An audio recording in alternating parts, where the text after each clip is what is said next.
Stretch. All right, guys, we are live again. This is more. Let me put some of the stuff down out of my hands here. I was a little prepared. We were having a nice little discussion before all this started. There's some things going on elsewhere that I'm a bit fired up about, but I'm really excited about this. I get to introduce everybody to Dino and Rich, two more of our facilitators, who we, as I've told you guys before, we listed a bunch of names and we kind of talked about it, and we decided on the top 5 names that we thought would best represent Comic-Con Line and best represent the fans and the creators. Of course, that they have to represent the creators in order for them to want to come on and do all this stuff. But Dino and Rich are two of the top, definitely. Rich is like, he's like father time in this whole deal. Not taking a shot there, buddy. You've just been doing this about a little bit longer than everybody else. I mean, you are 15. As Alan Quad will put it, senpai, I guess. And then Dino, who is I've worked with for the past 3 years in one form or fashion, which started actually when I owned my shop in Ormond Beach with Marco and David, who is now the co-publisher of Scout Comics, and a guy named Bill. Dino was actually the CGC. We're a drop-off point for him. I don't think we ever netted you any money or anything because we were in a pretty horrible location. But I focused on the Facebook stuff. That's where all my customers came from. Mm-hmm. But, I never met Dino, nothing like that. And I actually ended up having an issue with somebody, and Dino, doing what Dino does, remained calm, cool, and just come in, smooth everything over, and then I kind of remained friends with that guy for quite some time. Mm-hmm. Now, the other thing, this is the other reason I liked working with Dino, and he's I can never say enough good things about him. I'm just sitting there, I'm going to make you blush, Dino, if you don't mind. Thank you, man. Appreciate that. So when Art Germ Collectibles started, guys, I was friends with Dino. He's the local facilitator to me. Sees an opportunity. Hey, I know that guy. He works with Art Germ. I'm going to try to get in on that. Mm-hmm. And I let him. I did, because Dino had always been good to me. We get there, and just all hell breaks loose when we're at MegaCon. People are just pissed that Art Germ has an exclusive facilitator for the show. That was my decision, first of all. That was my decision, not Art Germ's, not anybody else's, mine. And Dino, for the betterment of everybody involved, bowed out, let everybody submit their books under their own thing. It's what's best for business at this point, what's best for everybody. And from that point, I was, I knew I wanted to work with Dino on just about everything, because that is a very stand-up person. Well, thanks. So, what I think is funny, from that, we were kind of the first people to do that. Okay, this is the exclusive person you have to work with. Now it's commonplace. Not everybody's doing it. And look, when you're the first to do something, and I don't want to get pretentious and say pioneer or any of that. I mean, that was just an idea that you and I had that we thought would be beneficial for all parties and the fans. Yeah, we said, it's a rough, but always the first time you do something's a rough go. Now it's kind of commonplace and not even thought about. So I look at it as a positive. It helped strengthen our relationship. It helped give the agents of Slabs more exposure, which is always good. And, if it worked out for everyone there, then we were happy to do that. So, it's a part of a good history lesson when it comes to CGC signings. Yeah. And where this thing doesn't work out, opens the door for other things down the road. Absolutely. As long as everybody has good tempers about it. Mm-hmm. So, and I think it opened up a few things. Absolutely. So you've been doing this for exactly how long, Dino? That Rich and I often discuss this and kind of have a chuckle about it, because the mythos of how long I have been doing it, you would think I've been doing it as long as Rich, and I haven't. The Ancient Slabs really is only kind of been in existence now, going into its 6th year. But the perception is we've been around forever. We've been around a good stretch, not like a Rich Henn by any means, or somebody like a Dan Partouche, or Desert Wind. I mean, I could go down the list. Tori has been at it a good long stretch. But we were fortunate to work with some of the biggest names in the business right away, like Art Germ. We worked with Jim Lee. other people. We facilitated, big shows just on our own, and that kind of grew the name of Agents of Slabs and got us out there. And I'm very fortunate because of that. So though I haven't been doing it a long, long time, we've been doing it a good little stretch, and we've been fortunate enough to build a very good clientele, good reputation. That doesn't mean things don't go wrong. We were having a conversation before we came on the air here about some issues, and what you do if you're a professional is you deal with them, you acknowledge them, and you make things right. Because in any business with a lot of moving parts like this, you're going to have issues. It's just part of it. But it's how you deal with it as a coach, how you deal with adversity. How do you deal with adversity?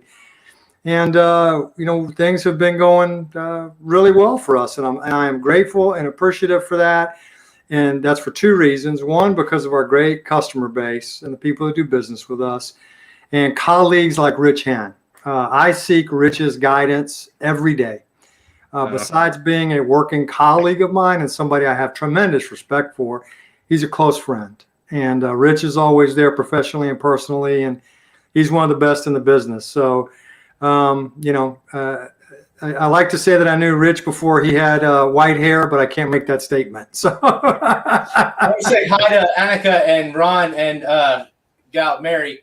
They're the only three I've seen commenting so far. But you've only been doing this with Agents of Slabs for 6 years, but you did some other things prior to that. So you've been around much longer. It's just Agents of Slabs as a company. I still own a back issue business, Godfather's Comics and Collectibles. I still sell back issues online every day. Today I packaged up 2 hardback Flash Gordons, some issues of She-Hulk. Still do that. I did shows for many, many years, I ran shows for many, many years. I ran Tampa Bay Comic-Con for a good handful of years. Before that, I worked with MegaCon, traveled the country running other shows. I've worked for publishers.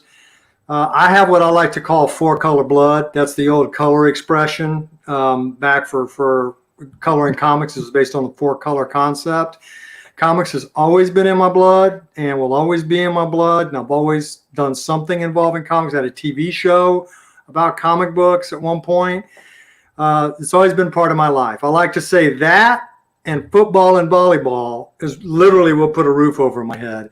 And you'll see my name tag. It says Coach. That's been my nickname for a million years. So many people know me as Coach, even more than Dino, from my years of coaching football and volleyball, which is in excess of 20 years. So I no longer do that. I work in comics full time and love every minute of it. It's the best damn job in the world, ain't it? Yeah, is any job perfect? No, but it's pretty darn good for sure, I don't know. It depends on the day of the week. Fair enough. All right. So with that, I just kind of want to segue into Rich here and give everybody a bit of history on how we met. That was, we haven't. It was actually through a Zoom call with the staff at Comic-Con Line and all the facilitators. We all got together and discussed things, contracts and whatnot. And that is how I got to meet Rich Henn. Now, after that, everybody left, everybody logged off, and it was just us three sitting there. And we had to talk for another hour just talking about experiences and 9/9s and how I was giving Rich shit because he doesn't actually have a logo. He's been doing this for that long. And he does not have a logo. I know. He doesn't need a damn logo. A work in progress. That's how long he's been doing it. You say that, but and I was talking with Rich about that. And I'm like, Rich, listen, I really had to, couch it a certain way. I'm like, Rich, you've been very successful, more successful than me. I go to you for guidance, but you kind of do things like the old way. And as a good businessman, Rich goes, you're right, and he acknowledges I'm trying to get more, forward thinking in some aspects like this, Yeah, sure. But that's what good business people do. They adapt. So if you guys notice, you see on all the advertisements, that is a quick makeshift, not really his logo that Rich Henn is using right now, against his will. No, it looks great. I promise there's a real one coming. I've been talking to my good friend Joe Martin about putting one together. I've always had an idea in my head of what I wanted. Motivation is not my best friend, but you talk about old school. I've been selling on eBay as an example for over 20 or 22 years. It's a long, long time. And every now and then I'll write a sticky note to a customer thanking them for their business. Lately, it has been to point to their attention if they're buying an old slab, a slab that predates the current design. I have to let them know with a sticky note that this that you see on the left side, right side is not a crack, it's the seal. You know, some people aren't familiar with the old design. Yeah. And my daughter was in the kitchen one day watching me write this sticky note thanking the client for their business. And she goes, "Dad, what are you doing?" "I'm writing a note to a customer." She goes, "On a sticky note? That's so low rent." It's personal too. It adds that bit of personal touch. I mean, it can be viewed as that, but anything handwritten is definitely a personal touch as opposed to the printed out letter or something like that. So I think it would definitely speak to those customers that are, if it was a Silver Age book or something to that effect that they were purchasing, I think they would prefer that more than something printed. I mean, you're probably right until you see my actual handwriting, and then you're just. I've seen it. I know. It's printed with "thank you" on them. Yeah. In the smiley, put the smiley face with it. Yeah, smiley face. Okay. So.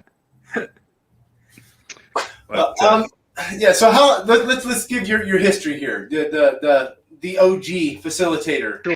Sure. Well, I'll start by saying I wish I could say I knew Dino when he had more hair, but I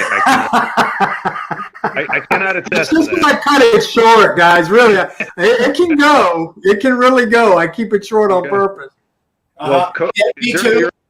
Yeah. I think during the early days of lockdown, we all had more hair. Oh my gosh, right? So, well, I met Dino through mutual friend Dan Partouche of One Stop Comics. Dan Partouche is actually the gentleman responsible for giving me what I call yellow fever. At the time, I was just doing Blue Label books, for fun, for what I call beer money. I'd been involved with CGC for 19 years now, exactly 19 years, I believe, this month. But I've been doing signature series as a facilitator for right around 15 or a little north of 15, but we'll just say 15. And Dan had contacted me to tell me that he was going to be doing a signing with Mike Zeck. And there had not been any signings yet with Mike. Dan had developed a relationship with Zeck. And I had some favorite Zeck covers that I really wanted to get done. And I sent him a handful of books. And I was familiar with signature series, but it wasn't something I was interested in. In fact, I'll never forget the first time I was on a convention floor in New York City, and there was a gentleman who's no longer in the program. He's gone for so long, I honestly don't even remember his name. But I remember I saw him walking around with the window bags, with the blue painter's tape. And I asked what these were for, and he was describing it to me. And I remember shaking my head and going, "That's stupid." I don't know why. It was such a knee-jerk reaction, but I remember thinking, all right, whatever.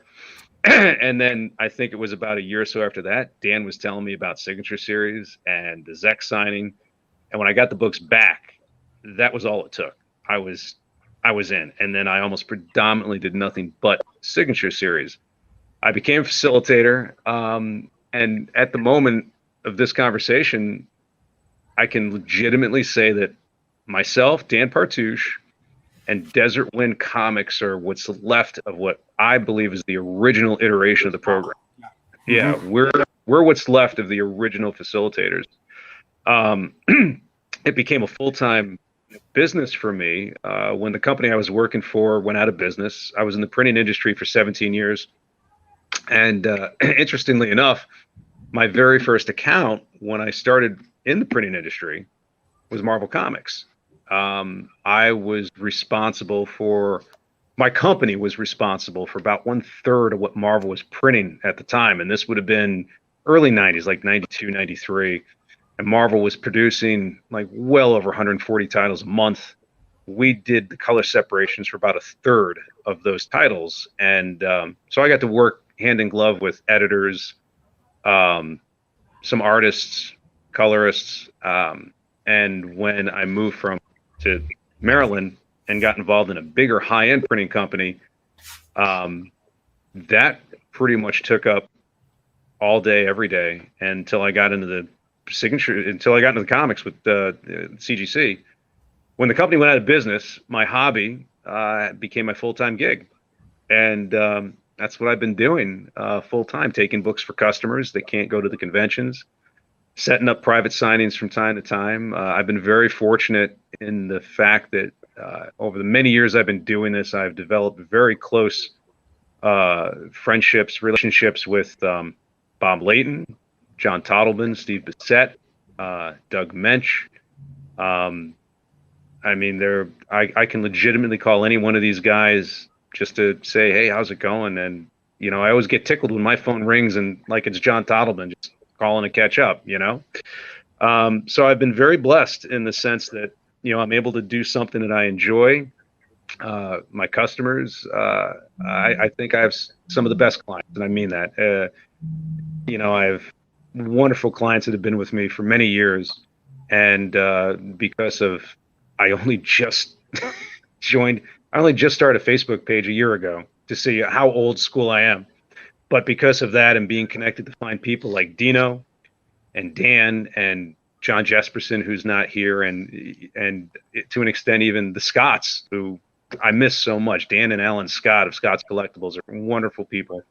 I make new clients, you know, every other day from people that have, you know, said you've been referred by so-and-so, and I hear you can do this. And I'm very lucky that, again, I get to work with people like Dino and Dan, and of course you, Corey, and another shout out to our mutual friend, Richie Capabianco, who was very gracious enough to invite me in this, you know, group of misfits. So I appreciate that. That's a very apt description. It's man, we are a motley crew, that's for certain. You know, James Dawson, that is an awesome man. He says Rich is the guy the go-to guy for sure. Yeah, James Dawson is a he is a great friend. That is a guy that loves comics for comics. Legit. Pure blood comic lover, art lover. That guy is here for all the right reasons, and that very good friend. So, Hi, James. I miss you. Hey guys, if you guys get a chance to either enter in these this Spider-Man signing that we have with these 4 phenomenal creators, or this X-Men signing featuring Jonathan Hickman and R. Germ, feel free to use either one of these guys. Both are phenomenal. Rich does his own pressing and is, I guess, pretty much a pioneer in that as well. As the facilitator doing his own pressing, as in, I think you're the only one that can, like actually can. I believe so. I believe so. Yes. So he's the only one that's not breaking any rules when it happens. Right. So that should tell you something. I mean, he goes through the proper channels. These guys follow chain of custody. They follow the rules. They don't try to stretch anything. If CGCs has rules in place, they follow them to the T to make sure everything is on the up and up, and there will never be any question as to whether or not your book can be authenticated. Absolutely. That is correct. Anyways, guys, that's going to be it for us. Big thank you to Agents of Slabs, Rich and Comics for participating in this. Tune in over the next couple of days. We'll have a lot of fun to introduce to our European and Asian customers. He will be handling your books on that end. Again, if you guys, so we'll see everybody in a couple of days. All right. Thank you, Corey. Yeah. Thanks, Corey.